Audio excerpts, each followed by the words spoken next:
In today's video, I'll show you how to share Microsoft Loop effectively. Don't worry, it's simpler than it sounds, and I'll break it down step by step. Start by opening Microsoft Loop in your preferred browser and signing in with the correct Microsoft account. Make sure you're using the right account, especially if you have both personal and work accounts. Next, navigate to the workspace or page you want to share.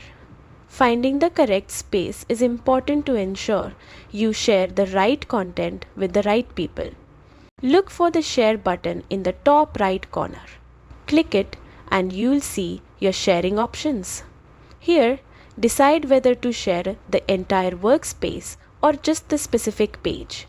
Consider your recipients and what they really need access to. Then enter the names or email addresses of the people or groups you want to share with.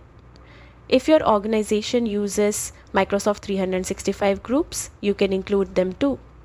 Be careful to input the information correctly to avoid sharing errors. Finally, assign permissions. Decide if recipients can edit or just view the content. This is essential for keeping your workspace secure and ensuring everyone has the appropriate level of access. And that's it. By following these steps, you can easily share Microsoft Loop content and enhance collaboration.